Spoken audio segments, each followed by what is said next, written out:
Hello everybody and welcome back once again to the first edition of the 2015 season of Inside the Headset, and I'm with a new face, head coach Kevin Creasy of the Oakland Patriots. Coach, welcome to Region 2 6A football, I think is the way we say it. Well, thank you for having me. I appreciate it. Well, this interview's kind of like, you've seen some of the ones before, but this one's more about where did Coach Creasy and how did you get here, and you just recently started over. You had 10 games when you got here. You went to 9. Now you're back at 10. And talk a little bit about starting over here at in Murfreesboro for Oakland.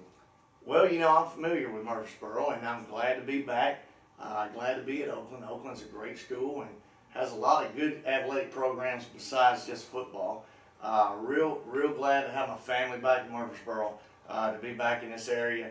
And to get a new start, a new job, it builds excitement. You know, it's kind of gets your juices flowing a little bit, and happy to be back in the toughest region in the state, playing the best competition in the state, coaching against some of the best coaches in the state, and really going to be a challenge. But you know, that's why you wake up in the mornings, and I'm excited to have this opportunity. Okay, how did you get here? Where did you go to high school, and then just kind of fast forward me to this point? Well, you know, I went to Lewis County High School, played high school football for Bobby Sharp, who still coaches there. I played about 26 years ago, 27, and had a really good experience with Coach Sharp. He was a great mentor and a great coach that got me into this profession. Graduated from UT Martin and did some. Did you play at Martin? I did not play at Martin. I did not play football at Martin. I played around a lot, so it took me about 5 years to graduate, but got out of there and was happy to. Now, did you pursue teaching at that point? I did. Coaching. You was pursuing it at that point. I did. Okay. I got a great start at Gleason High School. I had a coaching practicum my senior year, so I got to help those guys, and we went 0-10. And it was probably the best lesson I've ever learned as far as coaching. I probably learned more that year than I did any other year. Had a chance to win our 10th game, and our best player got hurt, got beat 6-0, and went 0-10. And I was like, man, I don't know if I'm in the right profession or not. But did learn a lot, and took that with me. And since then, I've been at programs where we've had less talent sometimes, and I started out at Warren County. Okay. And Warren County. Was you head coach there, or was you? No, I was just a middle school coach, just a regular old guy that was an assistant middle school coach. And what kind of numbers are we talking? Well, you know, it was just your typical middle school team, probably 40 players, and there was 2 of us coaching, and it was one of those deals where, you know, one of us had offense. I think I was on the defensive side of the ball, but I was really lucky because at the time I was a single guy and didn't know a soul in Warren County. Just happened that they had a job open, and it's the only one that was available late in the summer. Graduated late in the summer. Went to Warren County and got to work with the high school. So when our junior high was over, I'd go work with the high school. They'd give me a little bit of Who was head coach of Warren County? Glenn Campbell. It was his first year, and he was looking for assistants, and he got me on the offensive side of the ball. I was doing defense at junior high and offense with Glenn Campbell. Had a nice staff there, and we went 4-6, and they about threw a parade there. They were really happy because they hadn't won 4 games in the 3 previous years. Wow. And one of our wins was against Oakland High School, as a matter of fact. Wow. Oakland was pretty good that year, and we were all in the same district, kind of like it is now. You know, we were in the same district, and it was really tough back then playing Murfreesboro schools because there was only 2 of them. Right. And those guys at Warren County, it was a great experience. You know, like I said, I did football all the time because I basically didn't know a soul when I moved there, and I stayed busy working on honing my skills a little bit, and learned a lot at a 4-6 program. And the junior high program we were at, we were like 2-6, and we got to go to a bowl game. Got invited to Gainesboro, Tennessee, and we were supposed to lose a bowl game and pulled off a miracle right there at the end and won a bowl game. Ended on a good note, and so left there with a great feeling. The janitor at Warren County Middle School actually told me, one night when I was working late, he's like, "Do you realize that that guy up at Riverdale started out here at Warren County?" And I'm like, "Who are you talking about?" And he talked about Coach Rankin. And I had told Coach Rankin that story 2 years ago. We were both speaking at a clinic. And I asked him if he remembered the old janitor. And he said that he did, and that he did start from there. And like I said, a little did I know that I'd even ever be a head coach, much less in Murfreesboro. But that's where I started from, and I've worked my way, up the ladder a little bit, from a little middle school guy up to a freshman coach in Henry County, and then assistant defensive coordinator under Donnie Webb, who used to coach here as well. And then left there and went to West Tennessee and Bolivar and became the defensive coordinator. Came and worked with Clint Satterfield at Trousdale County as a D coordinator. Left there and went to Riverdale as a D coordinator. And then took my first head coaching job at Trousdale and stayed there for 7 years. And then I take the job here. Wow. And so how many years total do you have in the game? I have 18 years, and like I said, meager beginnings. Real glad that God kind of put me on that path to where I am now. You look back and you're like, well, I started out with a team that went 0-10, then I ended up going to a town I didn't know a single person in Warren County. Moved to Henry County, and I knew a handful of people, but not many. And then I moved to Bolivar, where I didn't know a soul. Packed my stuff up, moved to Trousdale. All those years I was a single guy. So, I got to work on football a lot. I got to, understand where I wanted to be in a few years, and I've set my goals and kind of like, through those struggles, through going through some of those rough seasons, it's helped me develop into the kind of coach I am now. Philosophy. What will we see? What is your coaching style, philosophy on the offensive side of the ball? On offense, we never want to put our defense in a bad situation. I've started out as a defensive guy, and I think that defense wins you championships, but offense can get you in a lot of trouble. So we can say conservative, but at the same time, I want you to know that a lot of fourth downs, I don't feel like punting. And we want to put the ball in the hands of our playmakers. That means we're going to be multiple. We're not just going to have a defense be able to key on one guy and take him out of our game plan. They're not going to make us left-handed if we're right-handed. They're not going to take away just one player and have us handcuffed. So as far as offense, I don't want to put our defense in a bad position.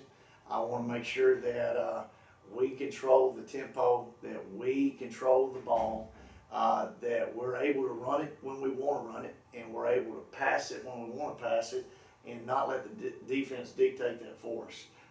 We want to be a team that don't beat ourselves. We want to make sure that we limit our mistakes, and we're disciplined. Defense, what will we see?